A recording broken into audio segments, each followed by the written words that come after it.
Okay, we all want to keep our minds sharp, right? I mean, for as long as we possibly can. But what if there's a silent saboteur, something that's quietly undermining all our best efforts to protect our brains?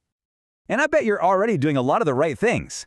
Solving puzzles, staying active, socializing with friends and family, all that good stuff. And that's fantastic. Those are the exact things we're told to do for our cognitive health. And every single time you do one of those activities, you're basically building up this powerful mental shield. Yeah, think of it like a fortress for your mind, right? One designed to defend you from things like cognitive decline and dementia. But, and this is a big but, here's the twist.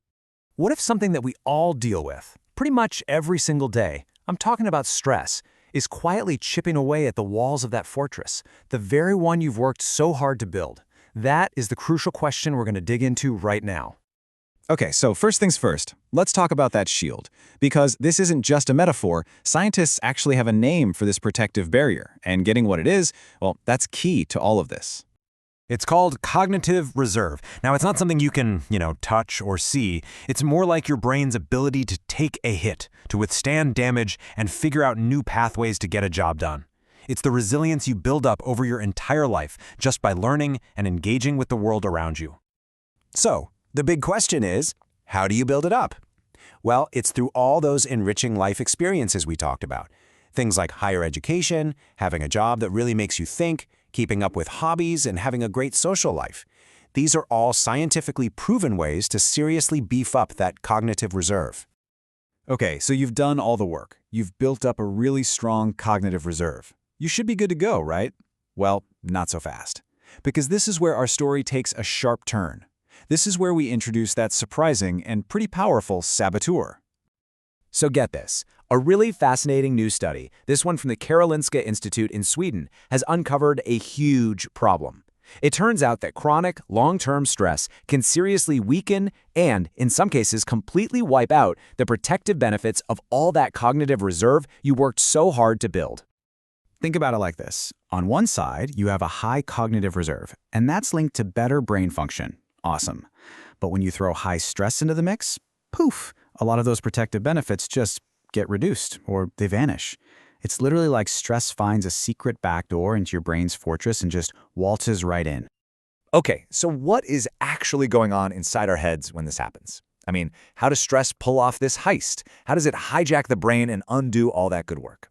To understand that, we've got to look at the biology. It's basically a chain reaction, a domino effect. First, your body is under constant, chronic stress. That makes your body pump out more and more of the stress hormone, cortisol.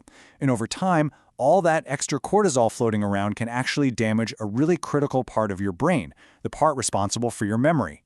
And when that's damaged, boom, the benefits of your cognitive reserve start to disappear. And here's an expert to back this up. Dr. Logan Dubose points out that the hippocampus, that's kind of the memory headquarters of your brain, is the main target of all this cortisol-fueled damage. And here's the most important takeaway from all this. Stress isn't just a feeling.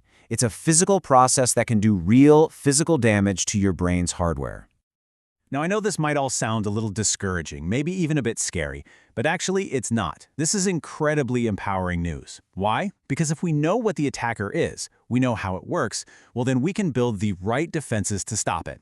So let's talk about the plan. The absolute key here is to make stress management a conscious, active part of your brain health strategy.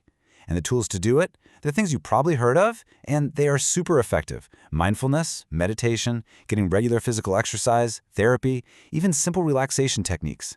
And listen, these aren't just nice-to-haves for feeling good. They are non-negotiable tools for protecting your brain. And this isn't just some abstract idea. Professionals are already putting this into practice on the front lines. Speech-language pathologist Angela Morell says they're now actively building stress management techniques right into their therapy plans. That's a huge deal. It shows this massive shift in thinking. Managing stress isn't an afterthought anymore. It's a core part of taking care of your brain. So this all brings us to one final, really essential question for you to think about. You probably have a plan to stay physically active, right? And a plan to keep your mind stimulated. But is a stress management plan a deliberate, central part of your brain health plan? Because based on everything we now know, it absolutely 100% needs to be.